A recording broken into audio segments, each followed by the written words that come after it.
che è in viaggio in treno e non riesce a prendere la connessione per la diretta in videoconferenza, quindi faccio io i saluti anche per suo conto e lo ringrazio ovviamente dell'ospitalità nel suo comune. Non riesce a prendere la connessione per la diretta in videoconferenza, quindi faccio dei saluti anche per suo conto e lo ringrazio ovviamente dell'ospitalità nel suo comune.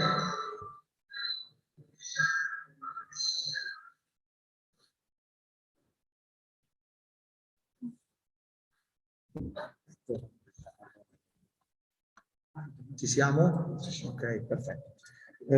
Allora, questa serata è stata voluta dal consorzio, in primis come diciamo, organizzatore del convegno, in relazione a quelle che sono le prospettive per l'anno 2022, cioè dal 1° gennaio 2022, sull'applicazione più o meno rigorosa della direttiva sul deflusso ecologico. E diciamo sono contento che ci siano anche un buon gruppo di colleghi sindaci, perché alla fine l'impatto e quello che ci interessa in questa fase in particolare economico che potrebbe avere l'applicazione rigorosa della direttiva avrebbe un impatto sostanziale anche sull'operato ovviamente del consorzio.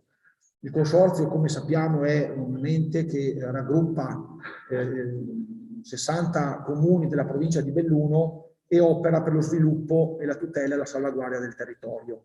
Quindi evidentemente una eventuale riduzione delle entrate del bilancio avrebbero un impatto importante, come vedremo, su quelli che sono poi gli operati del consorzio stesso. Detto questo, faccio una brevissima introduzione e poi ovviamente lascio la parola ai relatori molto diciamo, qualificati che sono presenti questa sera, ma ovviamente come organizzatore della serata faccio un brevissimo riassunto di quello che è successo in questi ultimi anni, in questi ultimi 20 anni sostanzialmente, e quello che potrà succedere dal 1° gennaio in poi. In primis ovviamente ringrazio, per non dimenticarmi ovviamente dell'ospitalità di Longarone Fiere, che ci ha ovviamente concesso la sala e ci ha supportato in tutta l'organizzazione della serata. Allora, il volume d'acqua necessario affinché l'ecosistema acquatico continui a prosperare e a fornire i servizi necessari. Questa è la definizione che l'Europa nell'anno 2012 ha dato con una specifica direttiva attraverso il piano per la salvaguardia delle risorse idriche europee, mettendo pertanto di fatto sullo stesso piano aree molto diverse tra di loro e sistemi idrografici molto diversi tra di loro. E questo è un primo dato di partenza, cioè la direttiva si applica a livello europeo e pertanto ha un impatto diciamo equivalente, salvo deroghe ovviamente, sia che si tratti di territori montani come il nostro, con un sistema idrografico a portate variabili durante l'arco dell'anno, rispetto a altre aree dove invece la portata è costante e quindi i grandi fiumi del nord Europa ovviamente hanno una diversa qualifica rispetto a quelle che sono i nostri territori. Ma la normativa europea, come spesso accade purtroppo, è molto trasversale e non bada spesso a quelle che sono le caratteristiche invece dei singoli territori. Allora, il distretto idrografico delle Alpi orientali, come sapete, cioè dove noi risiediamo, è sostanzialmente caratterizzato da una superficie di circa 35.000 km². Raggruppa la provincia di Trento, la provincia di Bolzano, la regione Veneto e la regione autonoma Friuli Venezia Giulia. La normativa che ha portato diciamo, ad arrivare all'applicazione del deflusso ecologico prende vita sostanzialmente dal deflusso minimo vitale, evidentemente, ed è una sua sostanzialmente evoluzione.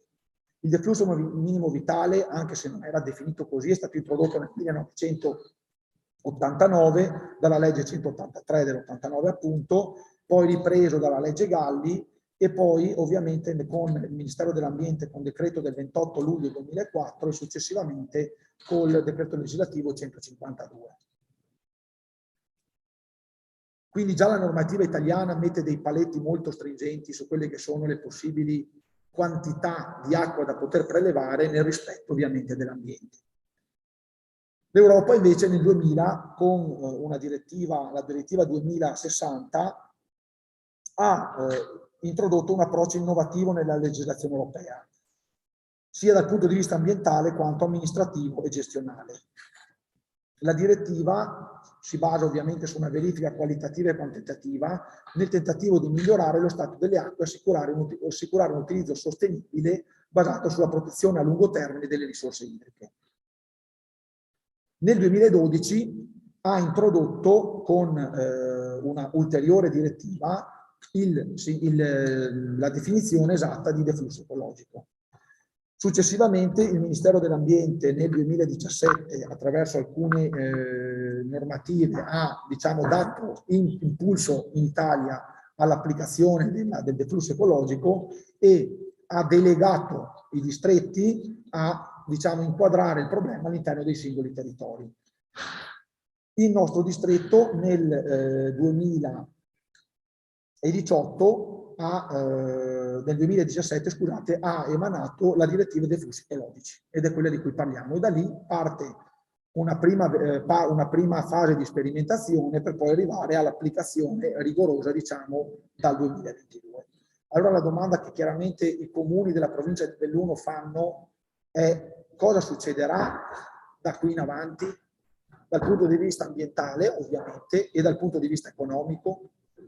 Allora io mi sono fatto fare dalla nostra società, dalla società di cui siamo soci, Vigni Infrastrutture, una piccola proiezione su quelli che potrebbero essere gli impatti, ovviamente in maniera molto qualitativa e non quantitativa, rispetto a quello che c'è oggi in provincia di Belluno, chiaramente su impianti, ad esempio idroelettrici, gestiti direttamente dalla società. E quello che ne emerge in linea generale è un potenziale rischio di perdita di produzione paragonata alla concessione che va da un circa 15% a un 20%. Ovviamente non applicata su tutte le derivazioni, perché la normativa dice chiaramente che se lo stato ecologico del corso d'acqua è buono e rimane buono, ovviamente la direttiva si applica in maniera diversa e quindi si continua a mantenere il deflusso minimo vitale, che è oggi il parametro su cui noi lavoriamo. Però il rischio di una perdita del 20%, e poi dal convegno immagino emergeranno quali sono a livello regionale i rischi, la perdita del 20% sarebbe un dramma in linea generale per quanto riguarda l'economia del consorzio, evidentemente, ma immagino gli impatti che poi potrebbe avere questo, e lo vedremo successivamente, sui bacini montani, e noi ne abbiamo 3 importanti in provincia, piuttosto che sulle derivazioni idroelettriche, in particolare quelle grandi idroelettriche, sull'impatto sull'agricoltura in pianura, perché l'acqua, come sappiamo, va verso valle, pertanto evidentemente l'impatto arriva poi anche in giù. Recentemente il segretario generale del distretto è stato in audizione in Commissione Agricoltura al Senato ed ha relazionato su quelli che potrebbero essere gli impatti appunto dal 1° di gennaio, un'audizione anche molto recente che è circa a metà novembre, e a una richiesta diretta della Commissione su quali possano essere gli impatti relativi al deflusso in relazione anche alle possibili deroghe che sarebbero concesse dalla direttiva. La risposta è stata che nell'ambito delle sperimentazioni la deroga è possibile solo nei casi in cui l'evidenza delle sperimentazioni sia confutabile, quindi una posizione evidentemente molto rigida che lascia delle aperture, ma di fatto dice anche che nel dubbio la direttiva va applicata in maniera rigida e rigorosa. Come ho detto prima, la preoccupazione è quella nostra, dei territori montani, ma è anche quella del comparto turistico, in relazione in particolare alla qualità dei nostri importanti bacini, che sono quello del MIS, del Cadore e di Santa Croce, e appunto la preoccupazione del mondo agricolo.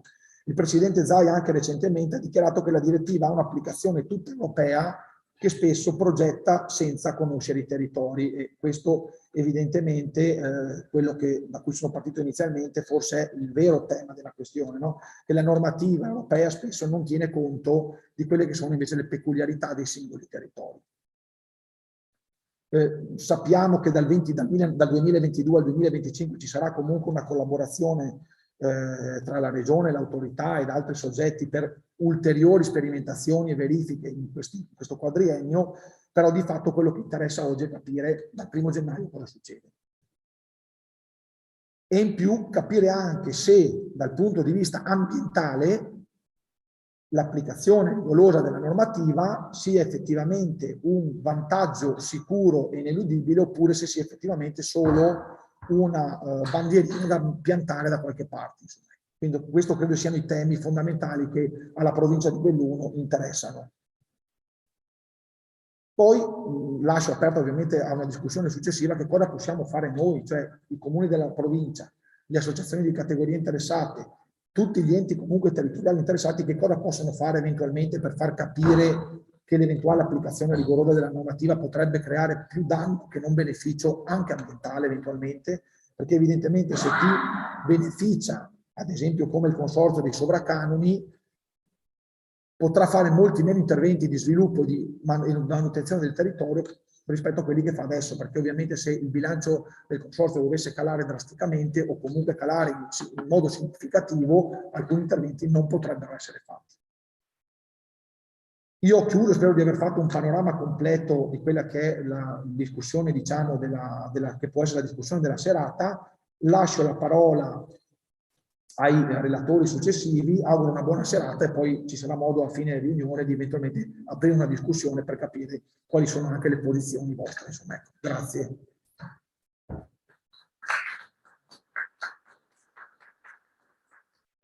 Grazie Presidente.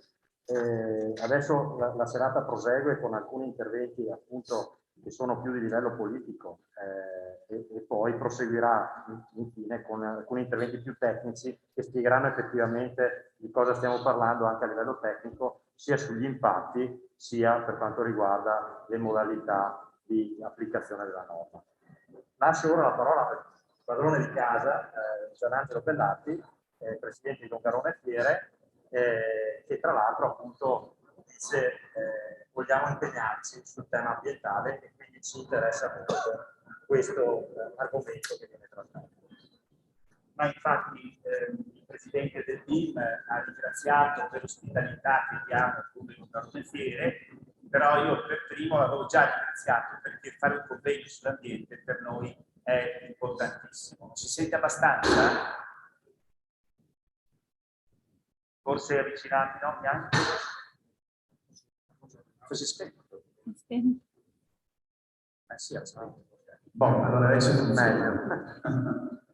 Dicevo, sono io che ringrazio il team per questo convegno, perché il tema ambientale, l'avrete già notato, è diventato per noi molto importante da quando abbiamo organizzato, ancora nel 2019, la Fiera delle Foreste, il Festival delle Foreste, che abbiamo ripetuto ogni anno. L'ultima edizione è stato questo settembre sul Consiglio, ed è stato per noi un evento che riguarda un tema cruciale nell'ambito appunto dell'ambiente, che è la gestione delle foreste, ma questo diciamo, tema delle foreste ci porta appunto al Green Deal e al tema più ampio dell'ambiente. Ecco perché a noi interessano questi incontri, questi convegni, perché noi vogliamo dare appunto il nostro contributo su un tema delicatissimo e importantissimo. Lo stiamo affrontando anche come ufficio Europe Direct. Sapete che Europe Direct è un ufficio della Commissione Europea sul territorio, noi facciamo parte del consorzio Montagna Bella Guida del GAL di Sedico, di Borgo Valbelluna, e quindi devo anche dirvi che valuteremo insieme con l'assessore Boccacini, l'assessore all'ambiente.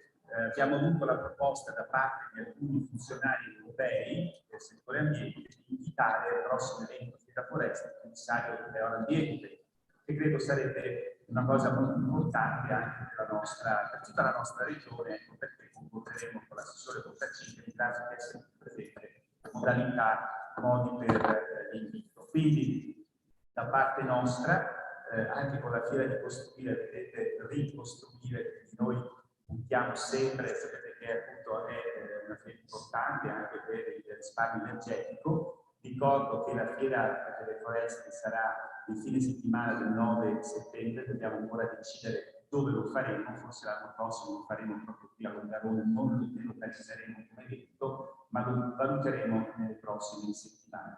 Quindi grazie a tutti i relatori, grazie a tutti voi di essere qui presenti, grazie all'assessore di essere venuto, lascio la parola a voi per il prossimo intervento. Grazie Presidente. Adesso la scaletta verrà un po' rivoluzionata perché a causa di impegni che avete già sentito del Presidente della provincia, ma anche del Presidente di UNCEF che è impegnato nell'Assemblea nazionale, anticipiamo l'intervento del Presidente dell'Assemblea di Federvin, nonché componente del direttivo del Consorzio di Piave, Pierluigi Svalutoferro.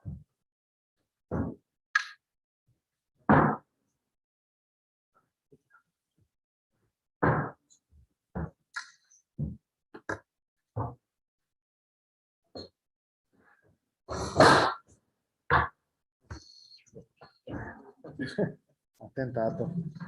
Ha tentato. Grazie. Buonasera a tutti, grazie per l'invito. Poi la rappresentanza della Federazione Nazionale di Consorzio di Bacini di Tramontana, di cui anche il nostro consorzio fa parte.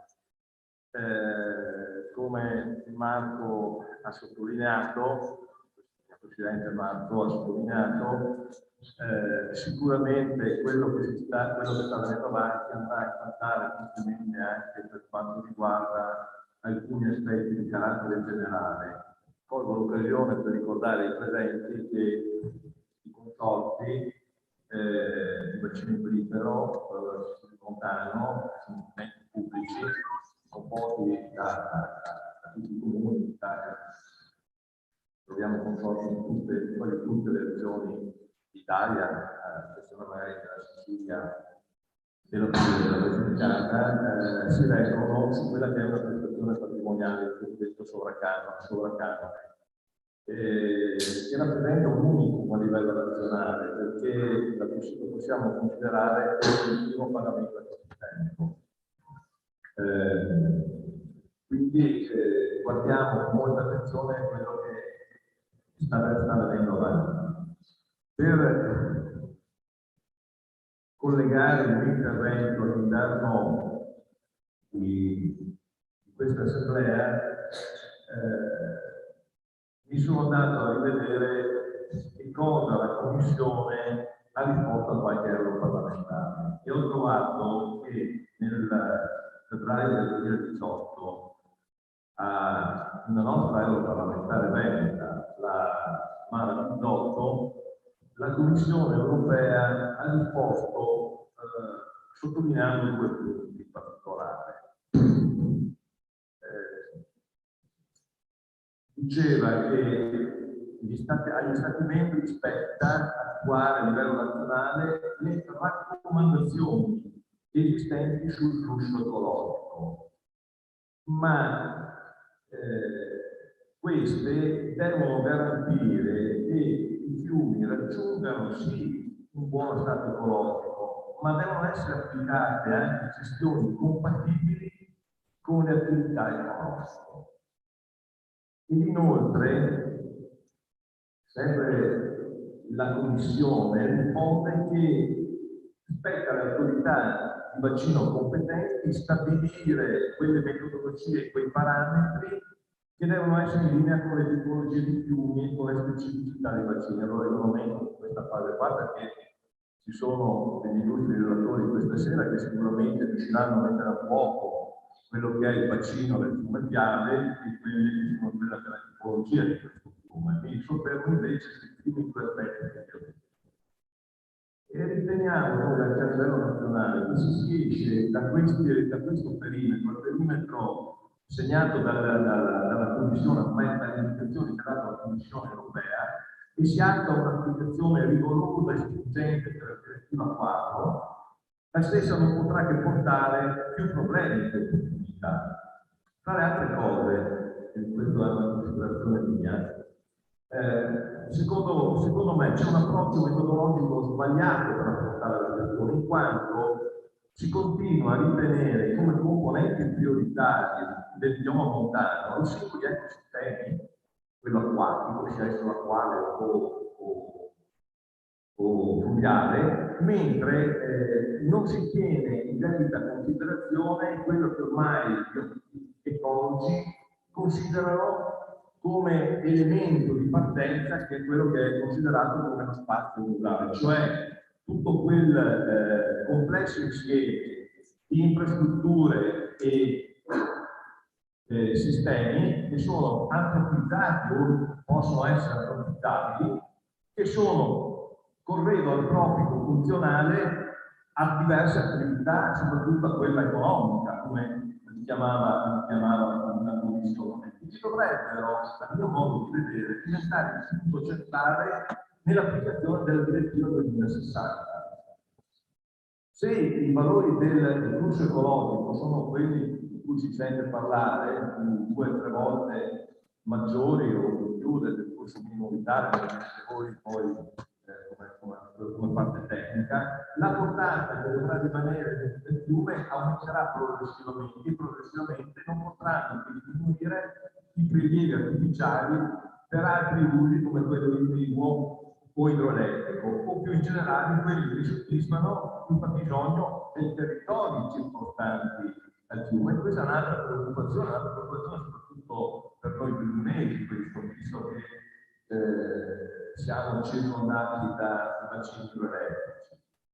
Ma la cosa ci preoccupa anche da un altro punto di vista, che è un poco, sembra quasi di intravedere sullo sfondo lo spettro della privatizzazione dell'acqua, in quanto sicuramente vi sarà una corsa per accaparrarsi l'oro. E questo mi fa pensare alla famosa favola del gruppo dell'agnello di Pedro, no? Dove in questo caso è l'agnello che sta a monte e il gruppo che sta a valle, e per l'ennesima volta si imporrà grazie al suo potere politico, lobbistico e anche economico.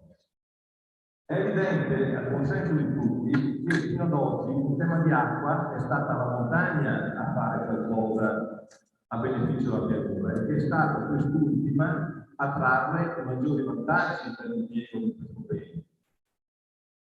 Oggi è possibile ragionare in modo diverso, a partire dal principio della compensazione dei servizi ecosistemici, del costo opportunità legato agli impieghi alternativi della stessa risorsa e alle modalità la società sostiene delle azioni che è necessario porre in essere per gestire la risorsa.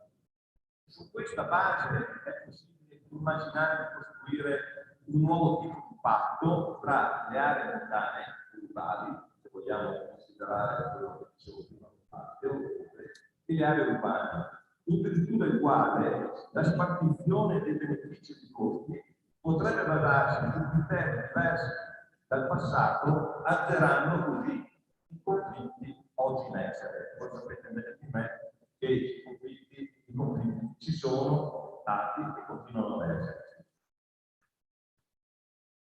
Il deflusso ecologico, che è una evoluzione concettuale, lo diceva prima Marco, del flusso minimo vitale, che già tra l'altro era concepito per salvaguardare l'ecosistema fluviale, comporterà, come abbiamo sentito, un ulteriore grande sacrificio per raggiungere il buono stato ecologico, sia che adesso si punti con nuovi e più sofisticati trattamenti di scarichi, e quindi vada a carico dei servizi idrici, sia attraverso un aumento degli flussi e quindi una riduzione dei benefici economici ricavabili dall'irrigazione o dall'energia idroelettrica.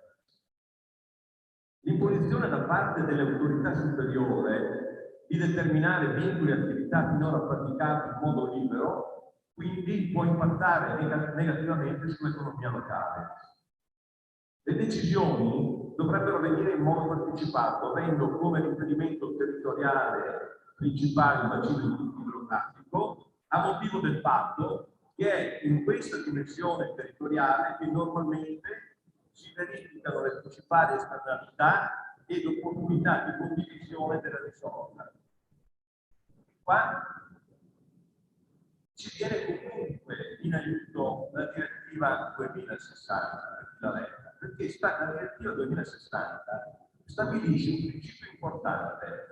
Nel costo dell'acqua, che dovrebbe essere dato a ciascun utilizzatore, rientrano il costo della risorsa, o costo di scarsità, come qualcuno lo definisce, ossia il valore degli usi alternativi sacrificati, ossia il valore della rendita di scarsità, e il costo esterno, ossia i maggiori costi causati direttamente o indirettamente ad altri soggetti. Se la pianura usa l'acqua che scende dalle montagne, questo non sottrae dalla montagna, a meno che a quest'ultima non vengano imposte delle servitù, come ad esempio la realizzazione di un invaso. L'uso con valore marginale più alto sarà quello che potrà permettersi di pagare la rendita di scarsità più elevata. Però questo principio pone due problemi. Il primo, a chi deve essere eventualmente destinato l'importo per compensare gli usi sacrificati? Alla collettività, e in questo caso a quella nazionale, a quella regionale o a quella sottesa dalla derivazione. Allora, se in astratto si potevano anche ritenere condivisibili le ragioni che nel 1933 il legislatore ha utilizzato, barattando l'elettrificazione del nostro paese con l'attribuzione della rendita idroelettrica ai soggetti che realizzavano le opere, queste ragioni per buona parte possono oggi ritenersi superate. Almeno alla scadenza della concessione è auspicabile che quelle nuove vengano rilasciate sulla base di un meccanismo che permetta di ottenere un valore corrispondente alla rendita di scarsità da destinarsi almeno in parte a finanziare le politiche della montagna. Il secondo problema è quello di tenere conto degli usi esistenti ricevuti con concessioni molto tempo fa, pur non essendo in assoluto gli usi di maggiore valore economico. È il caso dell'irrigazione, i cui margini economici sono molto ridotti rispetto a quelli ipotetici usi alternativi, e se le aziende venissero costrette a pagare un prezzo molto elevato per conservarle, tutto l'investimento passato per realizzare le reti irrigue e adattare le aziende all'irrigazione sarebbero del tutto perdute. E vado a concludere.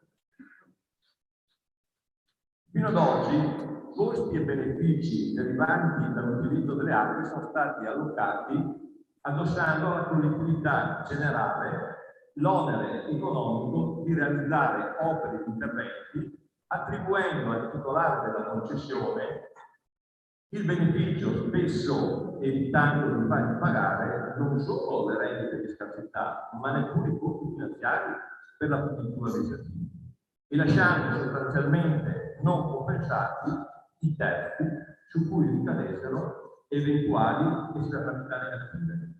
E queste esternalità da compensare sono sempre più ampie e spesso non è chiaro chi le causa e a chi. In molti paesi del Nord America e anche dell'Europa, passando per l'Australia, si vanno nel tempo sperimentando meccanismi alternativi.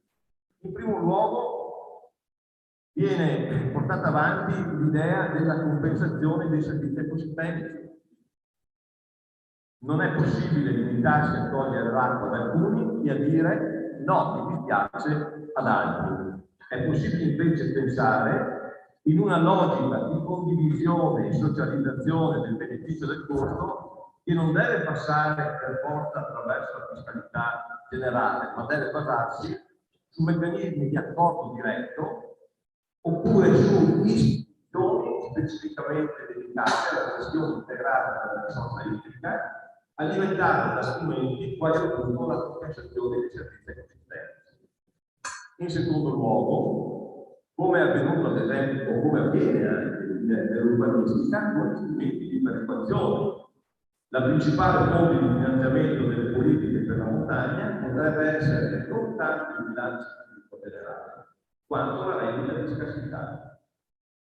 Un'occasione in questo senso la si è persa, ringraziando il ministro Bersani, quando fu deciso, in modo un po' affrettato, di congelare per 25 anni le concessioni esistenti, di fatto trasferendo la rendita dalla collettività agli azionisti.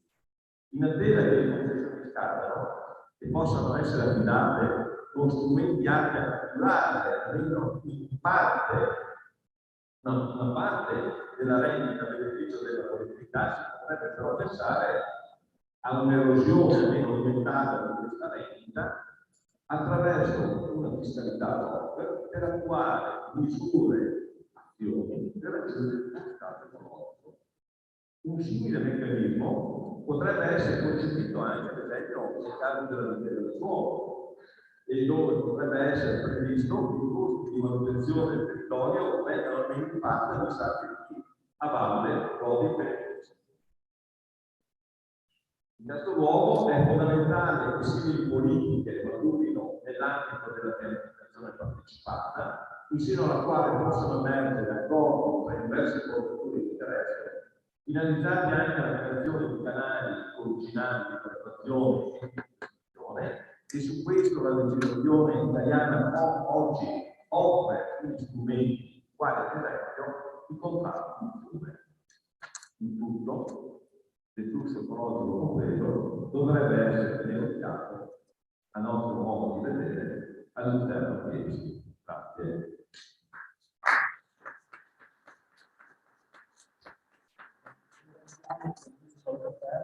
Nel suo intervento ha introdotto alcuni temi che sono in parte correlati al tema del giorno, ma che mi interessano degli altri convegni specifici come il pagamento dei servizi ecosistemici, i contratti di fiume e il rinnovo delle concessioni, che ovviamente a un ente come il nostro, il consorzio di chiave, interessano moltissimo.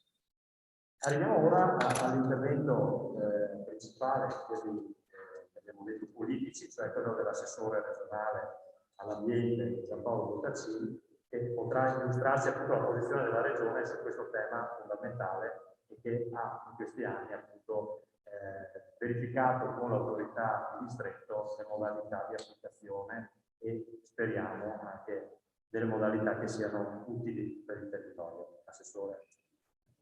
Grazie al Presidente del Consorzio per aver organizzato questo momento di incontro, che è un invito importante, e grazie a tutti i partecipanti. L'intervento che ho appena ascoltato mi stimola moltissimo e meriterebbe veramente un altro convegno, perché fanno parte anche della mia storia, dei canoni idrici. Il raddoppio dei canoni era un emendamento mio, piuttosto che l'accordo con la regione nel 2009 quando diventai presidente della provincia, ma poi la cosiddetta l'emendamento Giorgetti che garantisce energia elettrica gratuita in Italia. Insomma, mi stimola molto perché è un tema che seguo da molto tempo, ma non è quello di cui parliamo questa sera, nel senso che questa sera andiamo molto più sul particolare, sullo specifico, sul contingente e sull'urgente. Sull'urgente perché dal 1° gennaio, come ha detto il Presidente del BID, dobbiamo capire cosa succederà. Si parte dal deflusso minimo vitale, quindi il deflusso minimo vitale parte con la legge 183 dell'89, che era molto indietro nel tempo, poi inserito nella legge Galli, quindi siamo a metà anni 90, e poi il decreto ministeriale 28 luglio 2004, fino ad arrivare alla legge 4 sull'ambiente 152 del 2006 all'articolo 95. E poi arriviamo a un periodo più recente, che è appunto la direttiva europea, che io non ho letto quello che la Commissione scrive agli europarlamentari, ho letto proprio la direttiva in inglese, peraltro, perché a volte leggendo in italiano e in inglese si scoprono anche delle differenze, quindi è meglio leggerla in inglese. E ho letto anche la linea guida, si chiama linea guida numero 31, che è del 2015, quindi ha già qualche anno, che dice cosa succede o cosa dovrebbe succedere.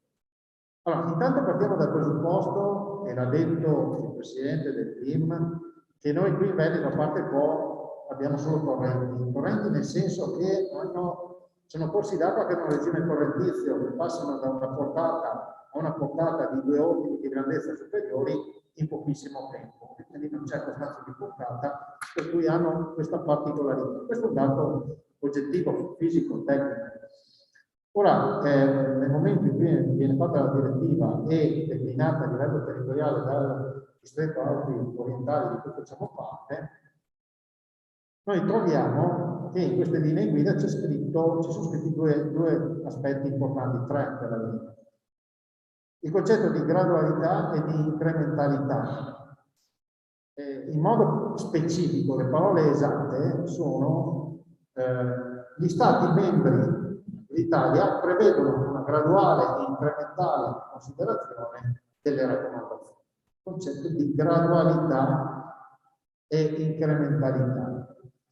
Cosa bisognava fare? Bisognava fare dal 2018 al 2021 fare delle attività sperimentali di monitoraggio per poi partire con l'implementazione della direttiva.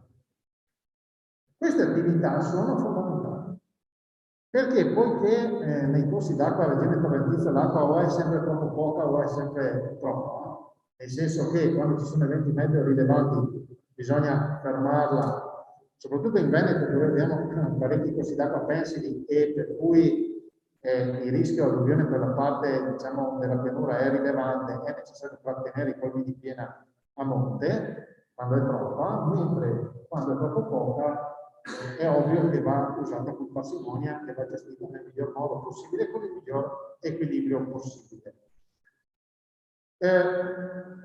La direttiva, anzi la linea guida numero 31 dice, e qua è un aspetto importante, particolare attenzione va posta a quei prelievi che essendo funzionali a soddisfare specifici usi di attività antropiche rivestono carattere strategico. In tali casi la direttiva quadro acque ammette obiettivi meno rigorosi, non necessariamente coincidenti con il deflusso ecologico. Quindi possono essere individuati obiettivi, ecco il terzo punto, quindi gradualità, incrementalità e deroghe, quindi possibilità di raggiungere obiettivi meno ambiziosi e rigorosi, quando o non sono fattibili o sono esageratamente onerosi, cioè sproporzionati rispetto al perseguimento degli obiettivi. Allora, questo è quello che dice la linea guida. Pertanto, se noi nel 2018 abbiamo cominciato a cercare di capire nel bilancio i principali corsi d'acqua del Veneto cosa sarebbe accaduto nell'applicazione puntuale della direttiva, scopriamo che siccome l'acqua è poca, se dobbiamo incrementare il flusso ecologico, quindi incrementare la portata nei periodi in cui c'è poca acqua, la portata dei corsi d'acqua, è evidente che i laghi tendono a svuotarsi. Assenza di precipitazioni questo accade. Ora, se noi applicassimo questa direttiva in maniera puntuale, noi avremo tutta una serie di problematiche rilevanti. Perché? Perché abbiamo un problema di tutto il comparto del turismo, svuotando i laghi per tutta l'estate, per tutti gli anni, o quasi. Qua da noi siamo un bel problema, siamo vicini al lago di Santa Croce, che siamo al lago Circotadore, ma poi avremo un problema relativo all'ecosistema anche dei laghi, no? Perché andremo ad incrementare poi ARPA, ma ci dirà di quanto il livello qualitativo del fiume, ma andremo a peggiorare quello dei laghi. Quindi miglioriamo da una parte e peggioriamo dall'altra. Quindi dal punto di vista ambientale vediamo che insomma miglioriamo da una parte e peggioriamo dall'altra, c'è da capire quanto. Ma poi c'è l'altro tema che è quello della fonte rinnovabile. No? L'Europa ti dice che dovete puntare sulle fonti rinnovabili. Se noi andiamo ad applicare questi obiettivi, noi troviamo che la produzione di energia idroelettrica, che è una delle fonti rinnovabili principali, avrebbe un calo drastico e rilevantissimo. E quindi se noi peggioriamo anzi riduciamo la quantità di energia prodotta da fonti rinnovabili, otteniamo un effetto negativo nell'ambito complessivo dell'ecosistema ambientale, perché dovremmo recuperare quella fonte di energia da qualche altra parte. Quindi, ancorché la trovassimo da fonti energetiche rinnovabili, dovremmo comunque produrre, non so, penso fotovoltaico, dovremmo produrre e creare dei parchi fotovoltaici con i pannelli, con un impatto che sarebbe ovviamente aggiuntivo rispetto a quello esistente.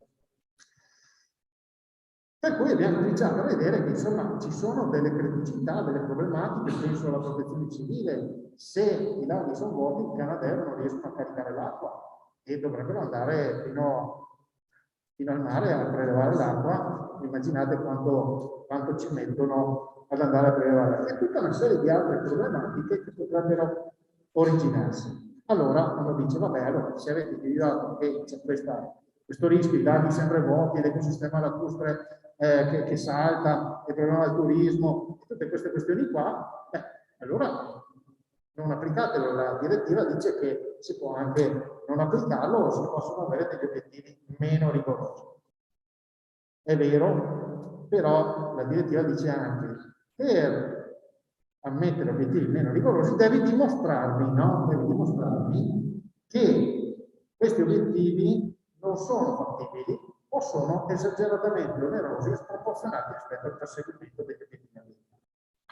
Allora, ho fatto l'esempio quello dell'idroelettrico, la fonte rinnovabile, che vado a togliere, poi magari Enel ci dirà di quanto andiamo a ridurlo. Se noi togliamo quel, tra virgolette, beneficio ambientale di quel quantitativo di fonte rinnovabile, dobbiamo però dall'altra parte, abbiamo nel bilancio complessivo ambientale un peggioramento della situazione qualitativa ambientale.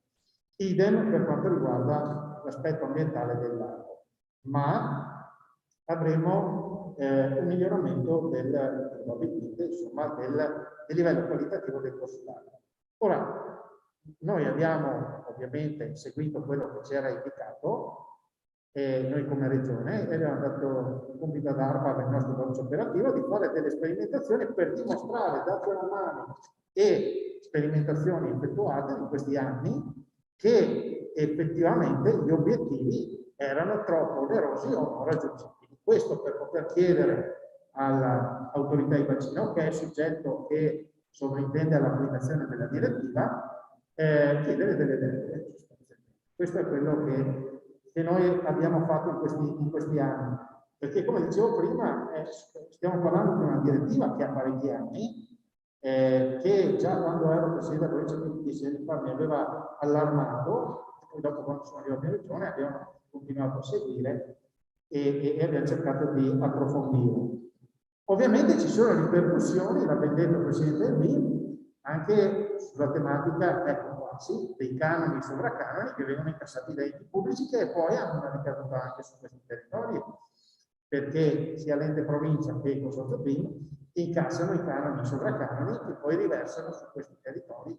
Per cui se si produce meno energia idroelettrica, ci sono meno canoni che vengono incassati e c'è meno ricaduta economica da parte degli enti pubblici su questo territorio. Tutto questo messo insieme ci ha parecchio allarmati e ci siamo mossi appunto da. Cosa abbiamo fatto?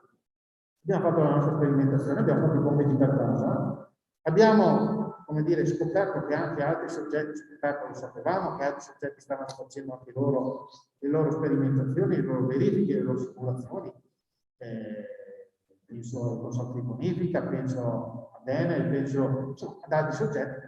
Abbiamo fatto la nostra parte e abbiamo fatto una delibera che è giunta proprio recentemente, la settimana scorsa, dove siamo riusciti ad avere, ha già firmato l'accordo, a sottoscrivere un accordo con l'autorità di bacino affinché nell'applicazione del 1 gennaio 2022 della normativa si segua un processo di gradualità e di applicazione di deroghe secondo appunto il principio che dicevo prima. E questo io ritengo che sia estremamente importante, perché se l'Europa detta le linee guida e poi vengono recepite a livello statale e poi l'operatività dell'applicazione è data dall'autorità di bacino, che questo soggetto che fa capo al Ministero dell'Ambiente, è evidente che noi dobbiamo dimostrare all'autorità di bacino, che poi lo dimostra all'Europa, che l'applicazione della formula tal quale del reflusso ecologico non può essere rispettata, perché i benefici sarebbero talmente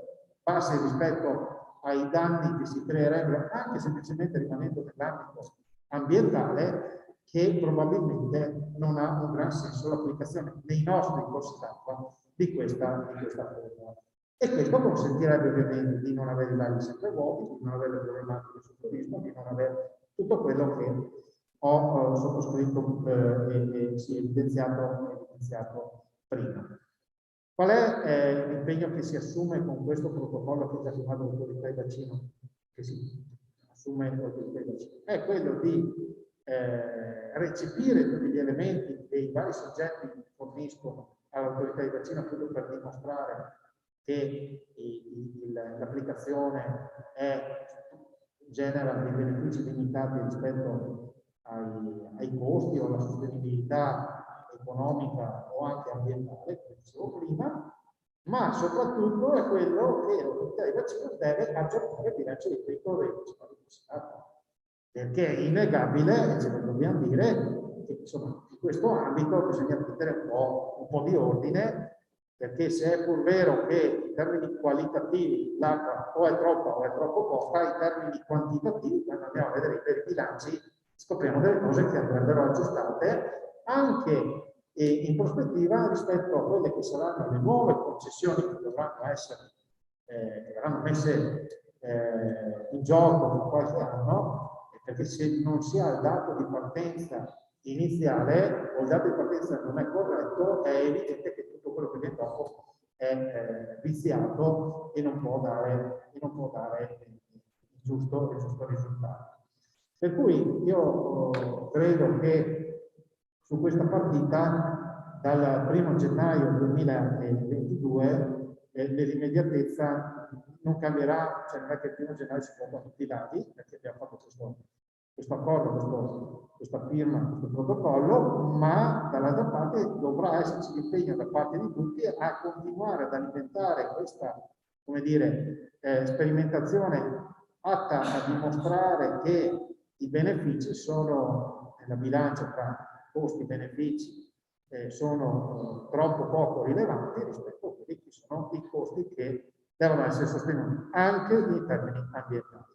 Questa è la partita che abbiamo fatto, una partita che noi abbiamo seguito negli ultimi 4 anni di fatto, e io già nel 2017-2018 evidenziai questa problematica. Ovviamente c'è un lavoro, ringrazio, un lavoro fatto da ARPA, poi dopo di me interverrà il direttore generale di ARPA, il mio cognato, che spiegherà appunto questi aspetti. Vi ringrazio perché questa partita è fondamentale, l'apporto di un soggetto qualificato e tecnico come ARPA, con la sua autorevolezza in materia ambientale, per poter, come dire, dimostrare all'autorità di bacino che la strada da perseguire forse non è quella di applicare la formuletta tal quale, ma evidentemente quella di garantire un equilibrio nella gestione dell'acqua corretta. Detto questo, è del tutto evidente che nella gestione dell'acqua, siccome o è troppo o è troppo poco, ma soprattutto ci sono tanti soggetti interessati all'acqua, è evidente che nella definizione del nuovo bilancio idrico si dovrà tener conto anche del fatto che quando l'acqua è troppo poca, uno deve dimostrare di aver fatto la sua parte, perché se no si innescano, secondo me, rischiamo poi di fare una guerra fra poveri mentre qualcuno decide in alto, si innescano meccanismi, la pianura, la montagna. Qui il tema vero è che ciascuno deve fare la sua parte. Il mondo agricolo deve utilizzare meno acqua, la regione investe su finanziamenti anche destinati a un minor consumo dell'acqua per quanto riguarda gli scopi irrigui, quindi da parte del mondo agricolo deve esserci questo impegno che già c'è, perché hanno ridotto i contributi previsti di 2 cifre decimali, una sensibile riduzione. Bisogna continuare in questa direzione, ma così come per tutti gli altri soggetti. L'acqua è poca, quindi va gestita in maniera oculata, tenendo presente che dobbiamo preservarla il più possibile. Questo per quanto riguarda il momento in cui è buono. Per quanto riguarda il momento in cui è tanta, lì c'è un'altra tematica, però non è la tematica di questa serata, anzi, di adesso non sarà la tematica di una puntata di focus su Rete Veneta, ne parleremo magari.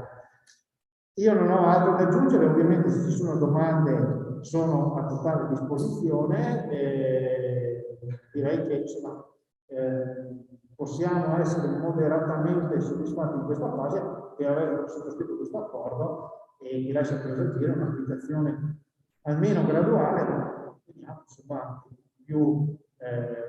meno aggressiva possibile, di modo da ottenere un equilibrio migliore possibile per quanto riguarda la gestione dell'acqua, soprattutto tenendo conto del nostro territorio.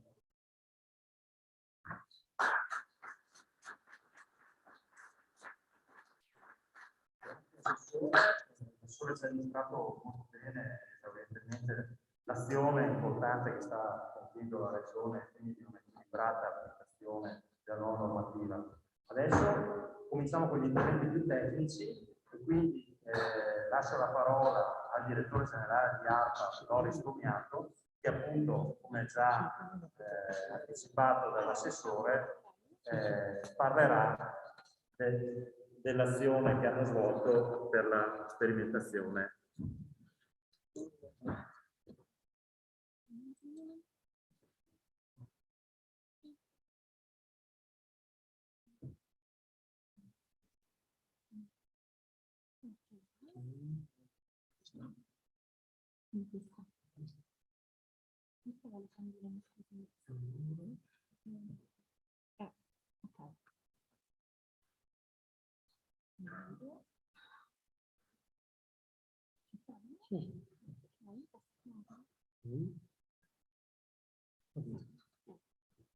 Allora, buonasera a tutti. Prima del professor Paus, per il Veneto è il punto di riferimento, io inizio a mettere insieme le regole, che sono le regole tecniche, per in sostanza dare significatività all'azione che stiamo facendo adesso.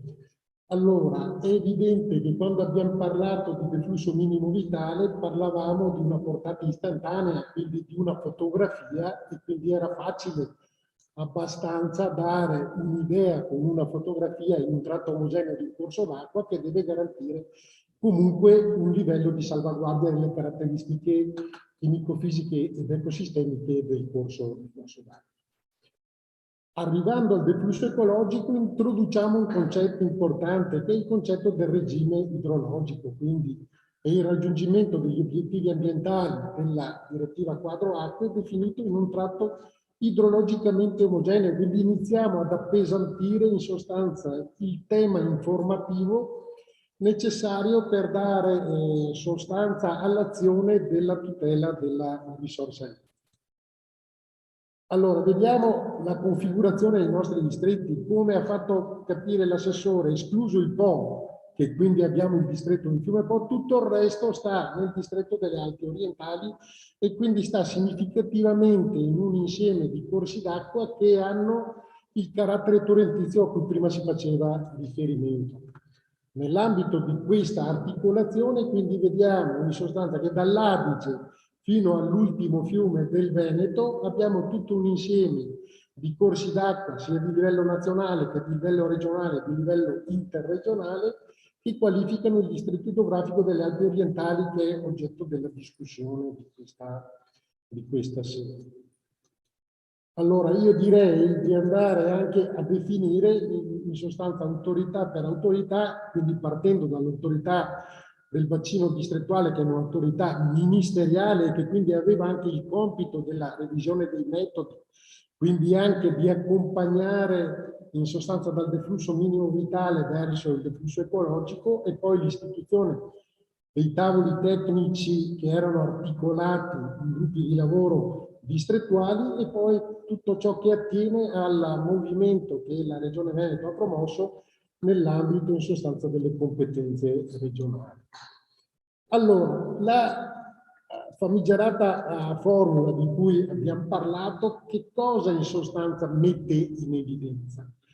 mette in evidenza che questo deflusso ecologico dipende da fattori che sono di tutela naturalistica, ma insiti e collegati propriamente con l'asta fluviale, che mette insieme elementi, quindi quelli che sono chiamati fattori di modulazione temporale, che sono di natura idraulica e anche di natura in sostanza collegati all'habitat, e poi il tema delle portate.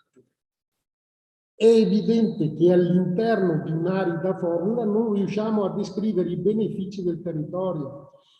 Stiamo ricevendo una qualche accusa dalla visione ambientalista anche più radicale, che ci porta in termini di accusa a dire: voi non state considerando il valore del fiume, e altrettanto la risposta nostra è quella di dire: ok, c'è il valore del fiume, ma il paesaggio, che è un valore ambientalmente importante anche questo, l'effetto ecosistemico del fiume, la relazione tra fiume e territorio, quindi una formula arida di questo tipo, se applicata in maniera molto arida, voglio dire, abbiamo un coefficiente 3, un coefficiente 5 rispetto al deflusso minimo vitale, ma, ripeto, non riusciamo a collegare la formula al suo territorio. Che cosa abbiamo fatto con queste sperimentazioni? Nel territorio veneto, allora, sono partite sperimentazioni con la regione fatte da ARPA, dai consorzi di bonifica, dall'Enel.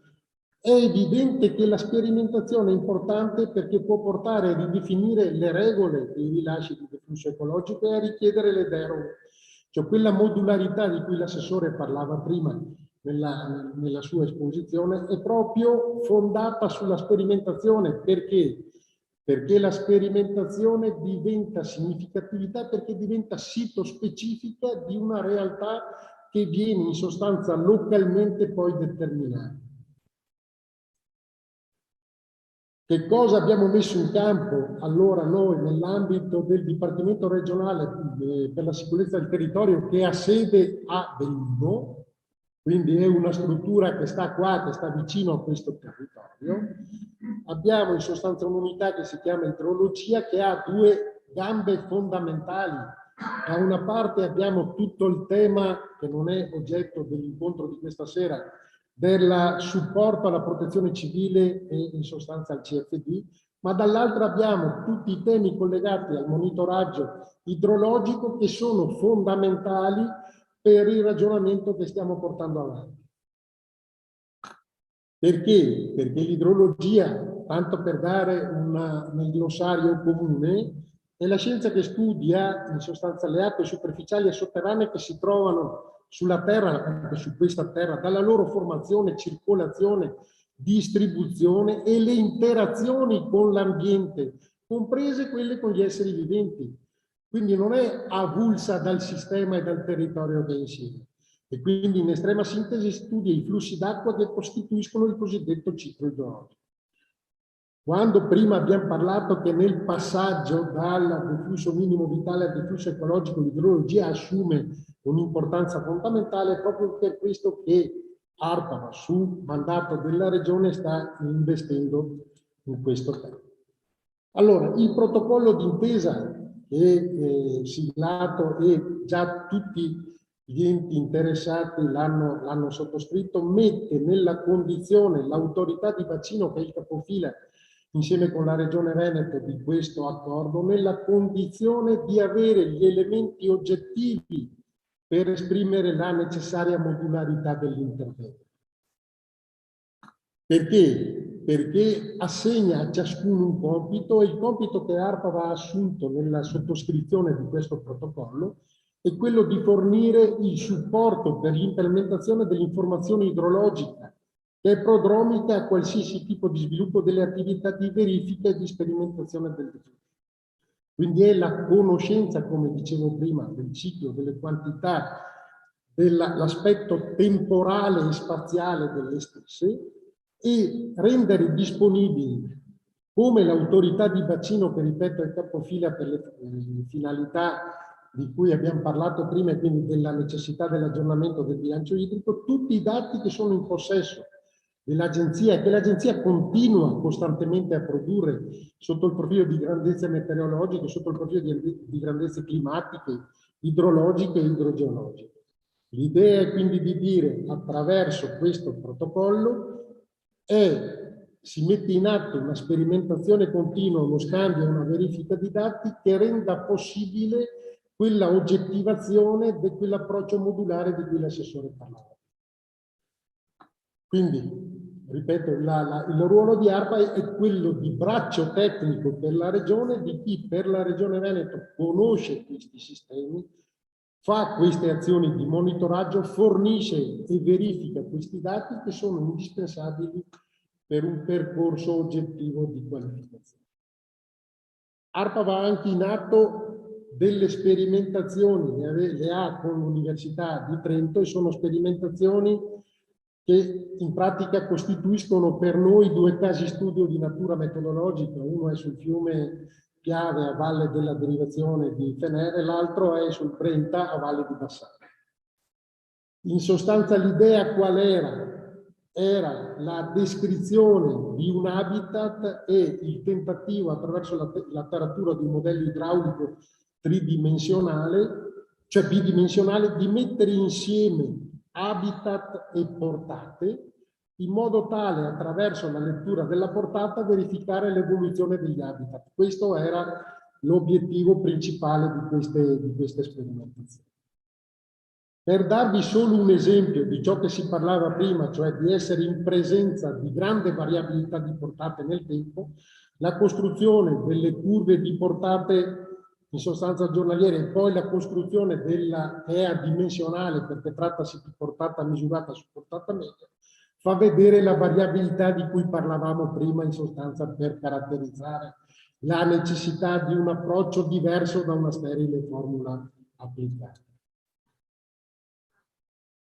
L'idea della sperimentazione, come parlavo prima, era quindi quella di costruire un sistema che consentisse di sperimentare attraverso misure di portata e di determinare e simulare in uno stato futuro alcuni scenari di habitat. Questo continueremo, ripeto, a farlo per dare evidenza oggettiva di tutto il lavoro.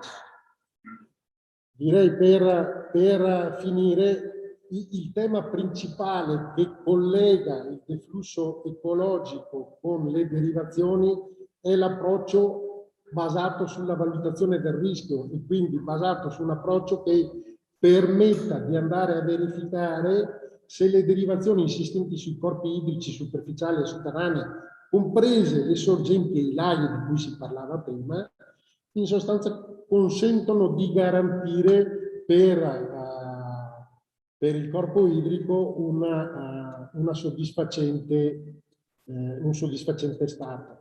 L'applicazione dell'analisi di rischio, come in sostanza sapete, si basa sul valore ambientale del corpo idrico e sul rischio, cioè sulla entità dell'impatto generato. È evidente che più ristretta è questa valutazione e meno tiene conto del territorio circostante, più difficile è andare a definire basso, quindi andare a definire che la derivazione può essere assentita nel rispetto di qualche prescrizione, ma spostandoci già nel rischio medio o nel rischio alto, la derivazione diventa in sostanza più difficile da garantire. Scusate che ho perso quella è la penultima. Ecco, vorrei solo per chiudere dire che tra i considerata del protocollo d'intesa che abbiamo sottoscritto e quindi condiviso anche dall'autorità di distretto emergono tre fattori sostanziali.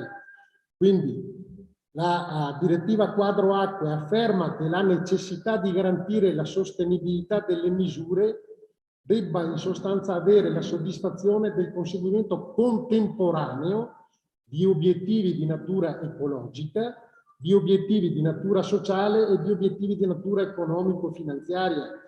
Quindi questo è stato accettato dall'autorità di distretto e l'obiettivo e la promozione delle attività che ci siamo impegnati a dare questo quadro di riferimento hanno.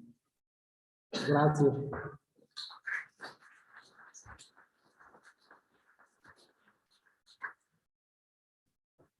Ringraziamo il direttore generale dell'ARPA, Boris Pinato, e lasciamo adesso la parola al professor Luigi Dal Paos, che come appunto è stato detto dal direttore generale di ARPA, è un po' il punto di riferimento regionale su questi temi.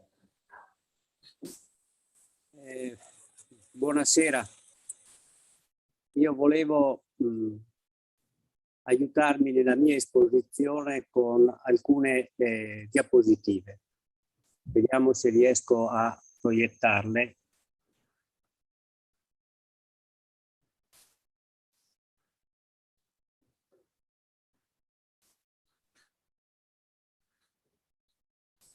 Voi state parlando di deflusso ecologico per la tutela dell'ambiente. Io penso che le opinioni su questo punto di vista, su questo nuovo punto di vista, siano molto diverse.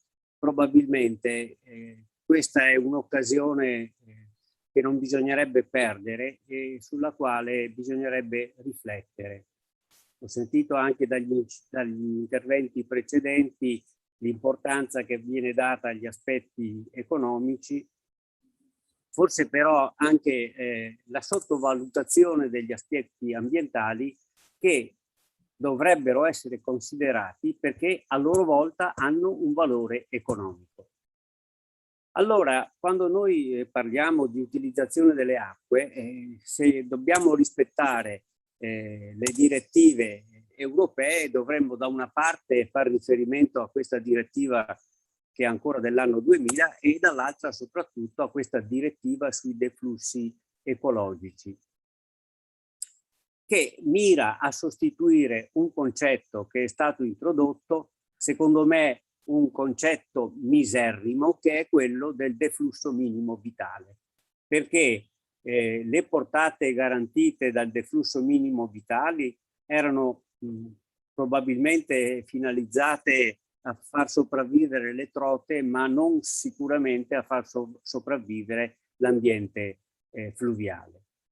Adesso con questa nuova direttiva queste portate dovrebbero essere incrementate e ovviamente questo scatenerà la contrapposizione di interessi molto diversi fra di loro e non sono soltanto contrapposizioni fra i territori di montagna e la pianura. Ci sono anche alcune questioni che dovrebbero, secondo me, essere, come dire, sulle quali bisognerebbe far luce in modo definitivo e vedrò di cercare di spiegarmi meglio facendo riferimento al caso del Piave. Guardate, queste sono le curve delle portate del Piave alla sezione di Segusino. La serie storica è molto datata perché purtroppo da molti anni a questa parte l'abitudine di osservare si è persa.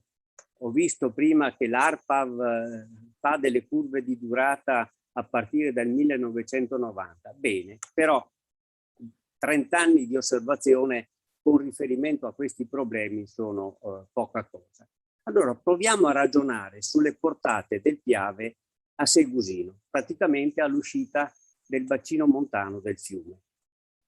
Qui voi vedete riportate in questo diagramma le curve di durata delle portate del Piave appunto a Segusino.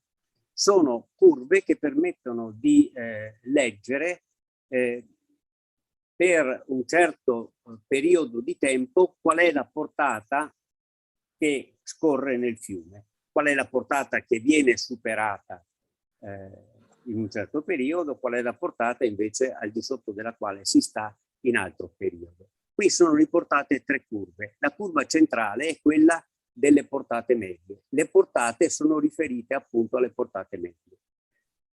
In alto sta invece la curva di durata delle portate medie del periodo estivo e in basso la curva di durata delle portate medie dei mesi invernali. La portata media del Piave a Segusino è praticamente 115 metri cubi secondo.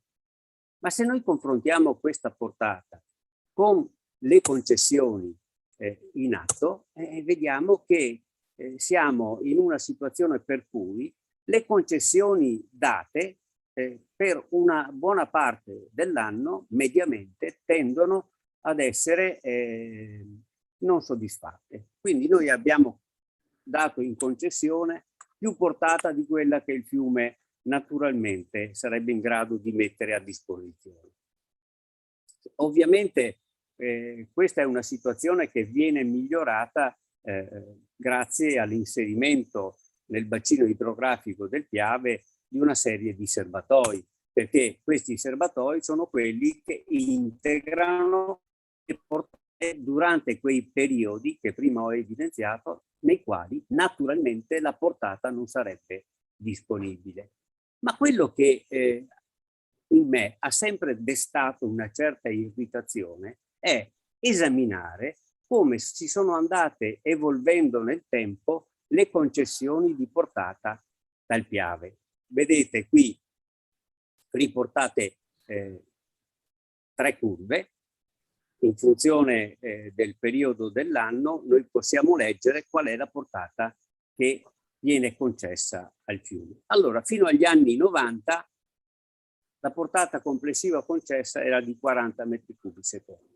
Poi negli anni 50 siamo saliti a 80 metri cubi secondo e questo incremento è evidentemente dovuto al fatto che proprio in questo periodo, cioè nel secondo dopoguerra, si sono costruiti in provincia di Belluno numerosi invasi che avevano un duplice obiettivo, quello di consentire la produzione di energia idroelettrica e quello di ovviamente incrementare le portate che potevano essere derivate dal fiume per scopi irrigui. Ma quello che colpisce è che dalle portate concesse in derivazione negli anni 50 siamo saliti negli anni 60, nei primissimi anni 60 ulteriormente. Siamo passati da 80 metri cubi secondo a quasi 100 metri cubi secondo. Cioè, ricordo bene, 98 metri cubi secondo. Ebbene, questo incremento è un incremento piuttosto sospetto. È vero che un grande politico disse a suo tempo che a pensar male si fa peccato, però qualche volta si indovina anche. E allora il mio tentativo è quello di attribuire questo incremento di 18 metri cubi secondo circa di maggiori portate derivabili al fatto che proprio nei primissimi anni 60 doveva entrare in funzione il serbatoio del Vajont. Il serbatoio del Vajont, capace di 150 milioni di metri cubi nella sua ultima versione, doveva garantire questa ulteriore integrazione delle portate naturali durante i periodi di magra. Qual è il fatto però? Il fatto è che il serbatoio del Vajont in realtà non è mai entrato in funzione.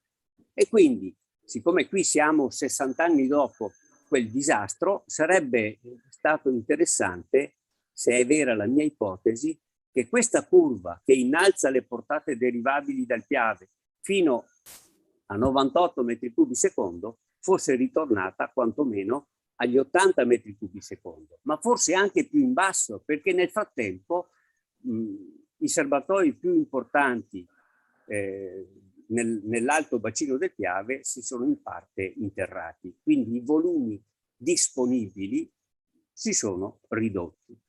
Questo ovviamente non è avvenuto. L'importanza dei serbatoi sulla derivazione delle portate concesse dal Piave è ben evidenziata da queste curve che mettono in evidenza qual è l'andamento delle portate negli anni abbondanti d'acqua, sono quelli in cui questa percentuale è la più bassa, e degli anni in cui invece la risorsa idrica è più scarsa, e sono le curve in cui questa percentuale riportata al di sopra di ogni curva è maggiore. Che cosa vediamo? Anche in questo caso le portate sono riferite alle portate medie. Vediamo che rispetto ai circa 100 metri cubi secondo concessi, durante gli anni di magra, non di magra drammatica, che potrebbe essere la curva qui rappresentata da questo titolo 95%, ma in anni di magra, ma non di magra eccezionale, come è rappresentato da questa curva indicata col 75%. Ci sono nel periodo estivo portate naturali che sono abbondantemente inferiori a quelle che il fiume ha a disposizione. E queste portate allora in questo periodo devono essere integrate, e l'integrazione che forniscono gli invasi della montagna può arrivare anche a oltre 30 metri cubi secondo. Allora questo deve far riflettere, perché sarebbe, direi, quanto mai opportuno che si facesse chiarezza da una parte su quelle che sono effettivamente le portate concesse, perché i consorzi irrigui dicono che loro derivano meno. Se derivi meno, rinuncia a quell'eccesso di portata che ti è stato forse, diciamo, non proprio opportunamente concesso. Ma questo non avviene perché tutti stanno zitti, perché tutti ritengono di star bene come sono. In realtà loro stanno bene come sono, ma non sta bene il fiume. Perché guardate, questa è una fotografia dell'Alveo del Piave, poco a valle di dove voi vi trovate, a Ponte nelle Alpi. Quello che si vede in tutta evidenza è che il fiume oggi ha a disposizione, per il flusso delle sue acque, sezioni trasversali che sono di gran lunga inferiori a quelle che erano a sua disposizione nell'epoca passata. Quando? Prima che fossero concesse queste derivazioni, che sono, secondo me, arrivano a un valore abnorme, perché arriviamo ad aver concesso 98 metri cubi secondo a fronte di una portata media del fiume di poco superiore, cioè 115 metri cubi secondo. Questa è la situazione dell'Alveo del Piave a Ponte nelle Alpi, questa è la situazione dell'Alveo del Piave in corrispondenza alle Grave di Ciano, molto, come dire, oggetto di molte discussioni in questi tempi. Vedete bene come l'alveo, la larghezza attiva dell'alveo del fiume è di gran lunga inferiore a quella che il fiume aveva a disposizione 50 anni fa. Grosso modo, questa è una carta morfologica che rappresenta l'evoluzione dell'Alveo del Piave dall'anno 1954, anno del primo rilievo aerofotogrammetrico fatto dagli americani sul territorio italiano, le ultime carte degli anni 2000. Quello che noi vediamo è appunto questo: il fiume ha ridotto enormemente lo spazio che è a sua disposizione per far defluire le sue portate. Allora, uno potrebbe dire va benissimo così. Va benissimo, ma fino a un certo punto, perché quando poi arriveranno le piene più importanti e le portate cresceranno enormemente, ecco che dalle zone laterali magari la vegetazione può essere sradicata dal fiume in piena. E questa vegetazione si porta più a valle e sicuramente si fermerà contro le pile dei ponti, creando problemi non indifferenti. In generale, creando problemi non indifferenti. Quindi aver ridotto eccessivamente le portate naturali del fiume comporta un risvolto assolutamente negativo nell'evoluzione morfologica dell'alveo.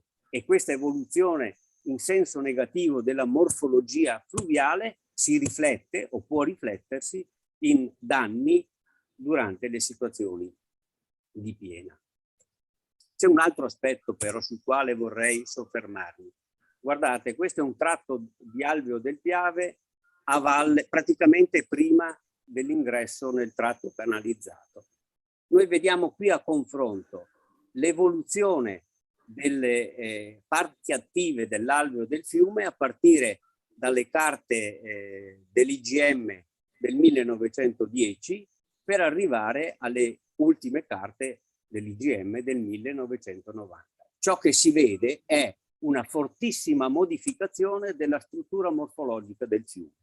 Il fiume all'inizio del Novecento scorreva a rami intrecciati, occupava spazi molto importanti in senso trasversale. Questi bracci attivi del fiume si attivavano e si disattivavano continuamente, ma poi con la costruzione degli invasi in montagna, quindi con la riduzione della portata modellante del fiume, queste sezioni si sono notevolmente ridotte e la struttura morfologica dell'alveo, che nel passato era a rami pluricursali, si è ridotta a una struttura unicursale, con conseguenze ovviamente dal punto di vista idraulico che sono di una certa preoccupazione. C'è un ultimo aspetto sul quale vorrei soffermarmi e che indica assolutamente la necessità di ritornare sulle concessioni di derivazione di portata a qualsiasi titolo dal Piave, perché accanto ai problemi economici che portano a dire che portare al massimo queste derivazioni è utile dal punto di vista economico, ci sono dei riflessi ambientali sui quali bisogna riflettere. Qui vedete una sezione del sottosuolo della pianura del Veneta tra Brenta e Piave. È una situazione caratteristica. Vedete, all'uscita dal bacino montano noi ci troviamo di fronte a una pianura in cui le ghiaie presenti depositate dal fiume in epoca geologica sono di spessore imponente. Vediamo che poi procedendo verso valle su queste ghiaie si intercalano dei livelli di argilla e nasce come conseguenza il sistema delle falde in pressione della pianura. Quindi noi ci troviamo di fronte a una pianura in cui nella parte alta della pianura, vicino allo sbocco del bacino montano, c'è un materasso potentissimo di ghiaie. In questo materasso è alloggiata la falda, l'acquifero freatico, che poi alimenta, andando verso valle, tutte le falde in pressione. Quindi se noi andiamo ad alterare le caratteristiche di regime dell'acquifero indifferenziato, in realtà alteriamo il regime di tutte le falde della pianura. La pianura veneta è ricchissima di acqua, sia in superficie sia in sottosuolo. Forse sarebbe meglio dire era ricchissima di acqua sia in superficie sia nel sottosuolo. Perché guardate, quello che noi ci troviamo a dover constatare è che l'acquifero indifferenziato, che è la madre di tutte le falde della pianura, è stato profondamente alterato nella sua alimentazione da questo eccesso di concessioni. Questo eccesso di concessioni ha ridotto drasticamente la portata fluente nel fiume, e se noi guardiamo il Piave a valle di Nervesa, mentre un tempo dall'alveo del fiume si disperdevano verso il sottosuolo e andavano ad alimentare prima l'acquifero indifferenziato e poi le falde in pressione della pianura, noi vediamo che questo acquifero indifferenziato è stato profondamente influenzato dalle concessioni che sono state date. Probabilmente sono state concessioni date ai concessionari senza riflettere su questi aspetti. Ma se 50 anni fa, 70 anni fa si poteva anche accettare che questi problemi non fossero conosciuti, oggi non si può più accettare, perché noi sappiamo che è fondamentale per l'alimentazione delle falde della pianura, di tutte le falde della pianura, che nell'alveo dei fiumi veneti, Brenta, Piave, ma anche Meduna e Tagliamento, fluiscano portate in superficie che siano in grado di alimentare correttamente le falde del sottosuolo. Nel caso del Piave poi c'è un problema che non può essere ignorato. circa 40 metri cubi secondo delle portate del fiume attraverso gli impianti di Fadalto sono divertite in un altro bacino idrografico, nel bacino del Livenza, e quindi sono completamente sottratte a questo processo di infiltrazione importantissimo che si verifica nell'alta pianura. Su tutto questo bisogna riflettere. Bisogna che la regione, in questo caso, si dia la pazienza di verificare se sussistano ancora le ragioni tecniche che hanno portato alle concessioni che furono a suo tempo date. Probabilmente queste condizioni non ci sono più. E allora io credo che questa direttiva europea sul deflusso ecologico sia un'occasione per riflettere seriamente su queste questioni, perché prima all'inizio di questo incontro sentivo parlare dell'importanza economica di questo e di quest'altro. Sì, ma ci si dimentica anche dell'importanza economica che assume il mantenere in una evoluzione corretta l'alveo dei nostri fiumi. Noi, o prima o dopo, se l'evoluzione dei fiumi non è corretta, questo problema lo paghiamo a caro prezzo. E allora è un conto che deve essere messo, deve essere considerato e non può essere ignorato. Diciamo la verità, che il deflusso ecologico sostituisca il minimo deflusso vitale è secondo me quanto mai opportuno, perché quella definizione era semplicemente ridicola se consideriamo la vita del corso d'acqua. Oltretutto, e io credo tutti voi l'abbiate potuto constatare, questo minimo deflusso vitale non veniva assolutamente rispettato, perché chi di voi non è passato sull'autostrada che attraversa il Piave all'altezza di Treviso? E chi di voi non ha visto in parecchie situazioni non scorrere un filo d'acqua in superficie sull'alveo del fiume? Di qui quindi la necessità che si vada a una revisione saggia che sia una revisione che porti al rispetto delle molteplici esigenze del territorio e dell'ambiente. Ci sono gli aspetti economici, ma ci sono anche altri aspetti che hanno riflessi economici e che non possono essere ignorati. Poi io credo che bisogna perdere un vizietto che abbiamo e che è molto diffuso e che però ha esiti mortali sulla trasparenza. Non è possibile che il controllore sia il controllato. C'è una netta distinzione che bisogna introdurre tra chi controlla e chi è controllato.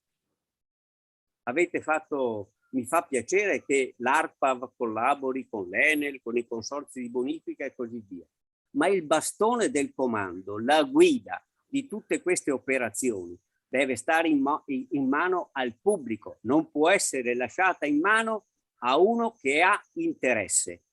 E interesse ce l'ha l'Enel e interesse ce l'hanno i consorzi di bonifica. Facciamo le persone serie finalmente. Grazie.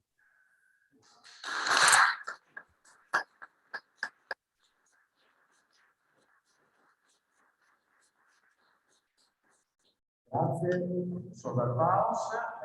Sentiamo adesso il punto di vista di Enel, che è stato appunto in parte evocato dal professore, nella persona dell'ingegnere Stefano Salvi. Grazie, buonasera a tutti. Io sono per il personaggio.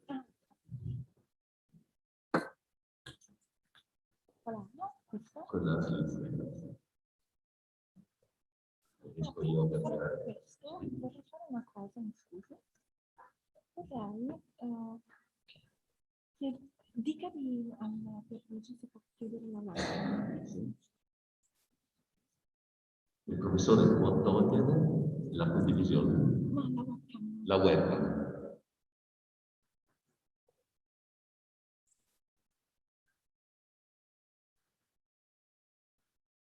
La videocamera. La videocamera, quindi se riesce a togliere la videocamera. Non riesce. Aspetti un attimo, faccio io. Vediamo se riesco a fare.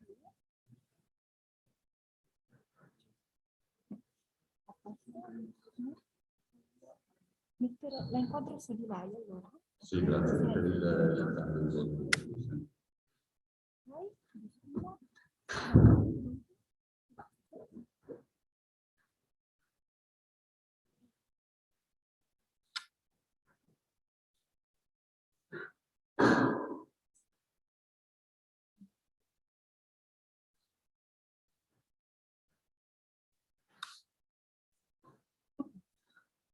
Ok,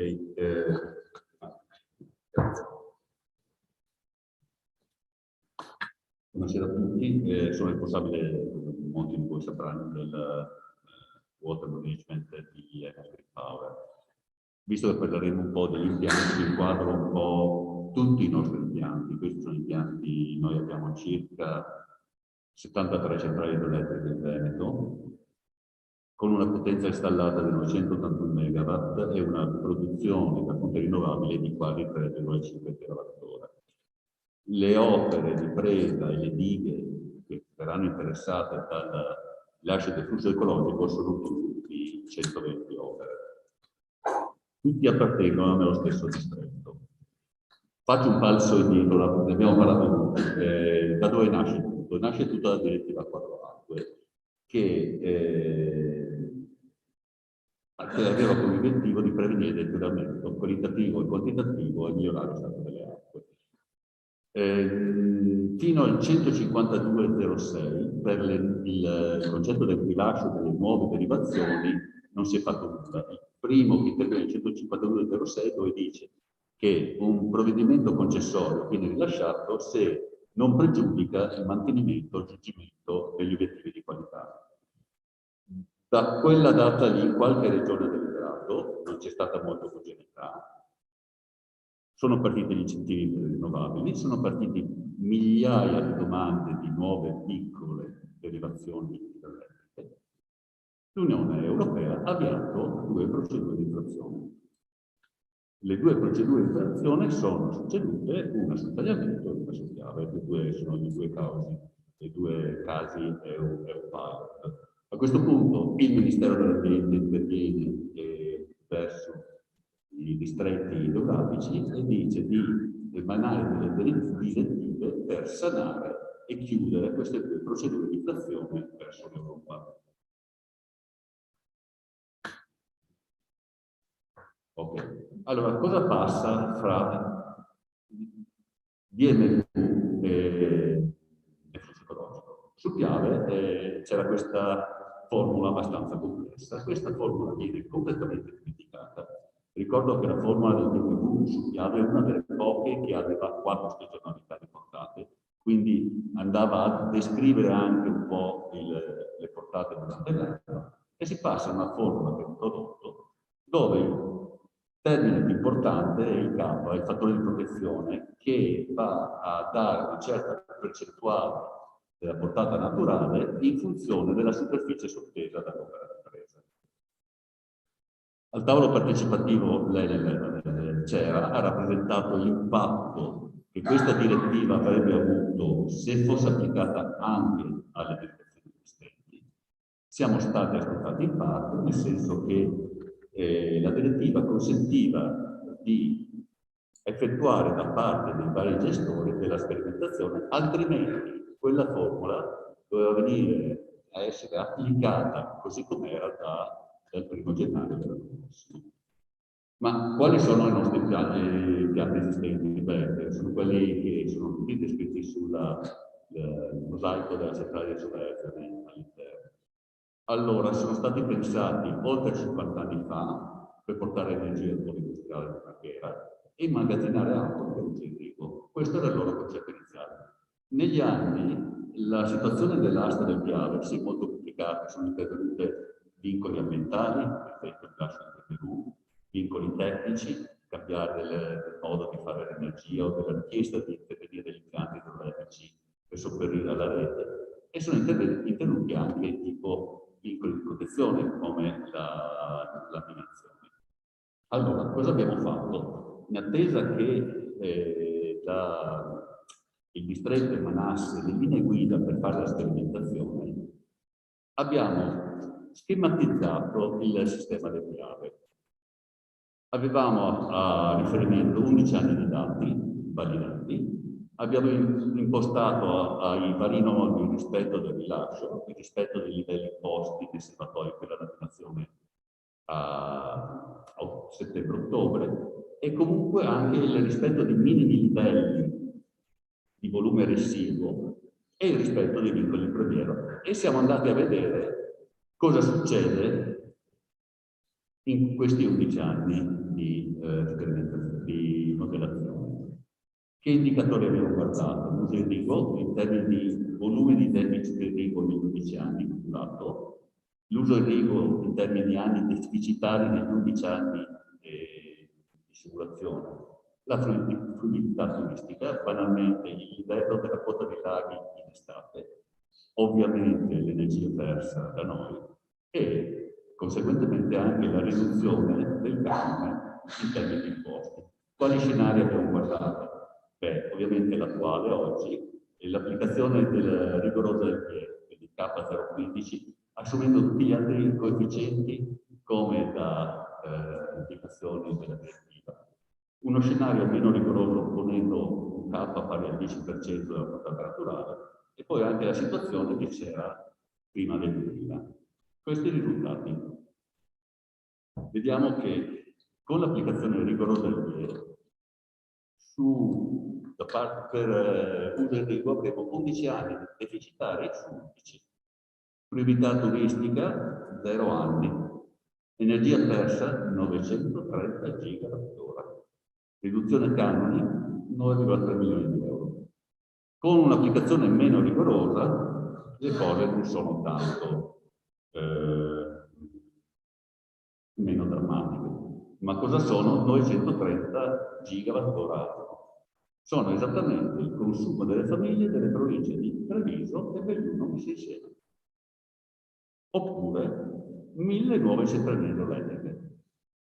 Visto che anche pensare di fare 100 centraline in un anno è impossibile, vuol dire fare un passo indietro di 10 anni nel sviluppo della rinnovabile, cioè rilasciare dal prossimo anno 380.000 tonnellate di CO2 da fonti fossili. Guardiamo le conseguenze ambientali, le conosciamo tutti. Questo è il MIS. Questo è il MIS al minimo impatto residuo 20%, solo negli anni siccitosi. 2003 è stato uno di quelli. Questa è la riga del Corno, sempre minimo residuo. Questo è il lago di Pieve di Cadore. Abbiamo fatto anche un'altra simulazione. Abbiamo assegnato uno studio a una società che è andata a vedere l'impatto socio-economico della non fluidità dei laghi durante il periodo estivo in termini di occupazione e di minori entrate. Vediamo che gli scenari sono abbastanza più tragici. Nel caso la variazione occupazionale tale anno varia da meno 240 addetti a meno 540 addetti nel caso dello scenario più gravoso. E la produzione totale di milioni di euro da meno 25 milioni di euro a meno 56 milioni di euro in termini di nuove entrate. A questo punto siamo partiti con la sperimentazione. L'obiettivo qual è della sperimentazione? In presenza di uno stato ecologico buono, attribuire per quel corpo idrico di esame quei valori LDE. In presenza di uno stato ecologico non buono, valutare puntualmente quali maggiori portate dovevamo rilasciare per raggiungere il livello ecologico buono, rientrare nel modello che abbiamo visto prima e vedere se l'impatto socio-economico era più o meno accettabile. Non potevamo farlo su 120 opere di presa.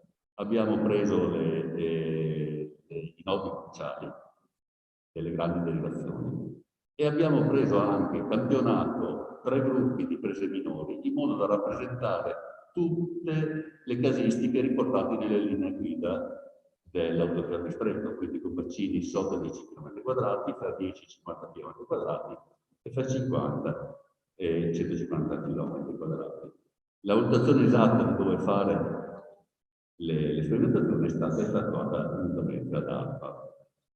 Cosa abbiamo applicato in quelle sezioni? Nelle sezioni di monte e di valle, ove applicabile, siamo andati ad applicare tutte le metodologie previste dalla linea guida. Questi i risultati, ovviamente, con il rilascio del DVU, ce lo aspettavamo, otteniamo che l'indicatore di qualità ambientale, quindi il primo gruppo di 4 indicatori, era già buono ed elevato prima, rimane buono e elevato ovviamente. L'indice idrico ci dà un risultato quasi ovunque buono. Teniamo conto che nel 2018 c'è stato un paia, alcune delle sezioni dove sono state campionate sull'analitica erano sul Colpevole, una sul lago, una monte del Serale, una stante. Chiari che un indice praticamente idrologico ovviamente non buono e anche mesoacido che è un morto idraulico. Teniamo conto che però che se solo uno di quegli indici che vediamo lì presenta risultati non buoni, il corpo idrico è classificato non buono. Allora cosa abbiamo fatto? Abbiamo cominciato a provare con lo IARI e mesoacido a rilasciare maggiori portate fino a raggiungere la portata che mi faceva scattare a livello buono o a livello almeno sufficiente. Ma quello che è successo ci ha spiazzato. Cioè, adesso scusate se questa è la colonna, l'ultima colonna, è la portata rilasciata così. Anche con i valori.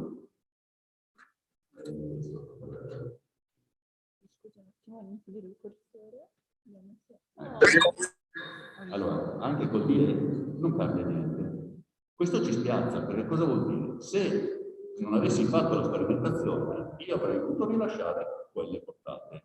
Facendo la sperimentazione mi accorgo che quelle portate non sono idonee a garantire lo stato ecologico. Forse il problema è un altro, cioè lo IARI mesoacido probabilmente vanno sperimentati maggiormente per avere un risultato che sia idoneo anche a campionare magari le sezioni più grandi. Cosa voleva fare lei? Vado con le frecce. Qualche dubbio. Va bene. Non funziona? No?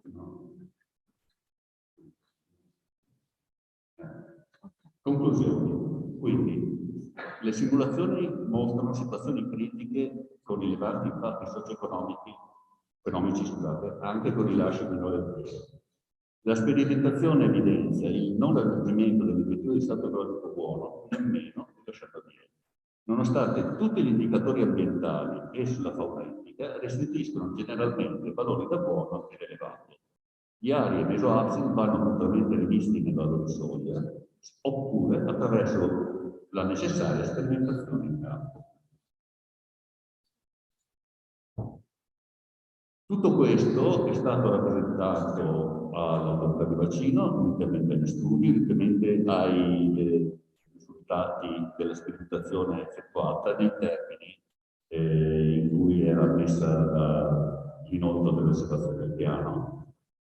L'autorità di bacini di distretto quindi ha deciso di posticipare l'attuazione con la firma di un protocollo per proseguire nei prossimi 5 anni con ulteriori sperimentazioni, redigere il bilancio idrico-idrologico, adeguare gradualmente i rilasci e predisporre le necessarie misure di mitigazione ambientale per realizzare nei casi in cui non sia possibile garantire il deflusso ecologico per la insostenibilità tecnico-economica dello stesso.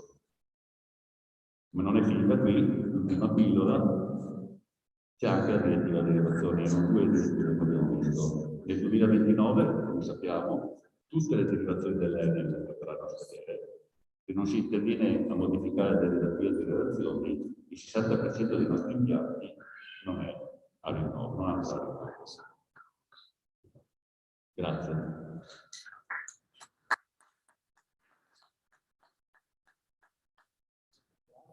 Savio.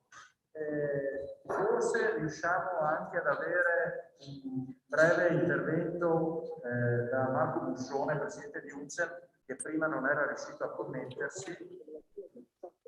Mi vedete? Spero mi vediate. Ecco.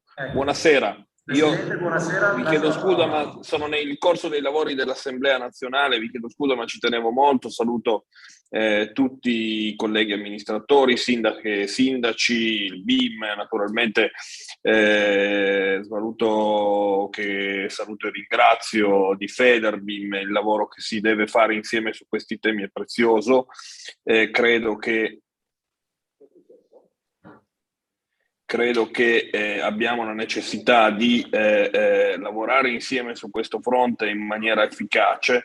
Noi abbiamo una serie di dispositivi e di norme che vanno assolutamente in una direzione da correggere affinché i territori possano continuare a fare impresa, si possa avere nell'idroelettrico ancora un'opportunità di impresa nonostante una serie di norme che stanno minando e stanno bloccando i sistemi territoriali e non sempre risolvono i problemi di chi ha deciso di investire, di chi ha deciso di mettere i propri capitali in un sistema che ha più di un secolo di storia e che non può continuare a rimanere nelle incertezze burocratiche piuttosto che all'interno di norme che lo penalizzano.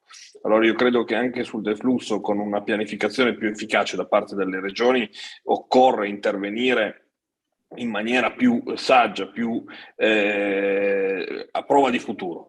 Il sistema in cui noi siamo è già nella transizione ecologica, è già nella transizione energetica. Lo dico perché qualcuno spesso se ne dimentica, anche impostando una serie di norme che non vanno a vantaggio dei territori, credendo sempre che i territori montani debbano fare dei passi in più, dei passi in avanti.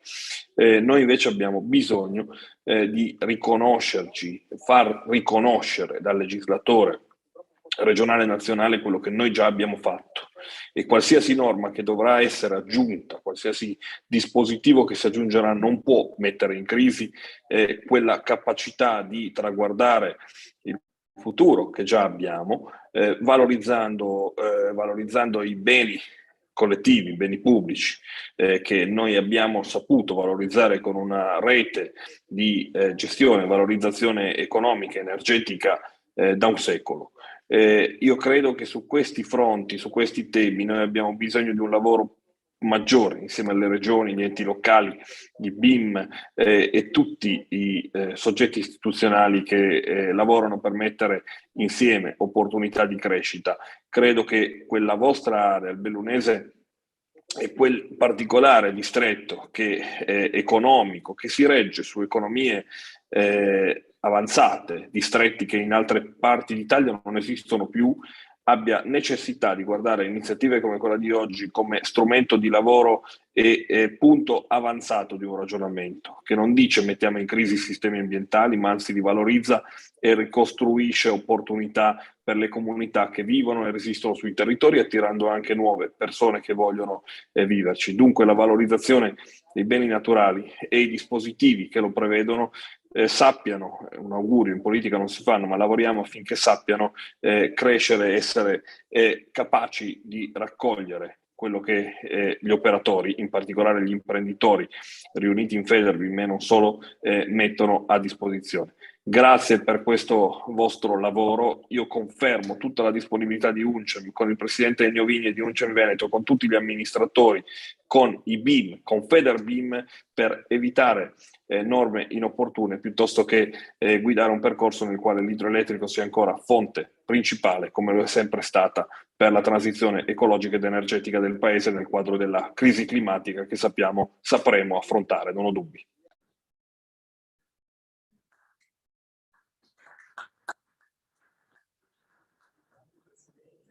Lascio la parola al presidente Marco Salvador per la conclusione. Sono ovviamente brevissimo, vista l'importanza e anche la materia molto rigida, diciamo, che abbiamo lavorato questa sera. Ovviamente abbiamo capito che la regione ha fatto un passo importante durante questo ultimo periodo per cercare di mitigare mitigare l'impatto del flusso su quelli che sono diciamo, almeno in breve termine rispetto a quelli che sono gli stati attuali, diciamo, della situazione sia a livello economico che a livello ambientale. Quindi questo secondo me è un aspetto positivo.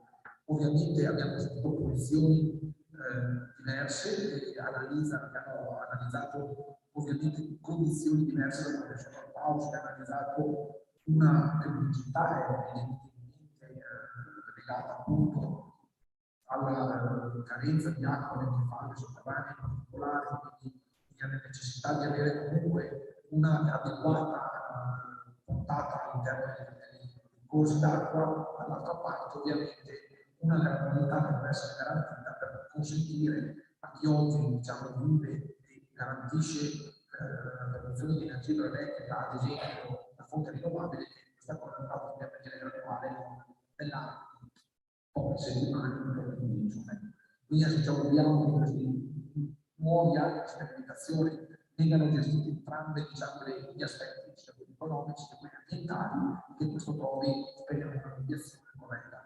L'importante è che l'impatto non sia un impatto immediato, che non sia solo a discapito di qualcuno e a favore di qualcun altro.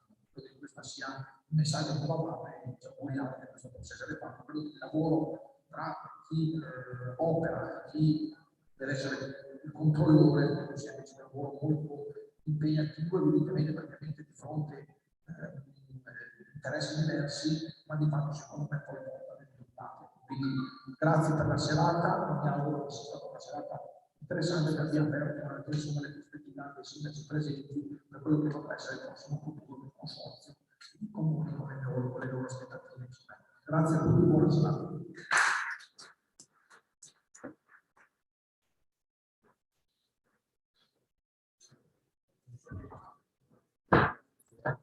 Grazie.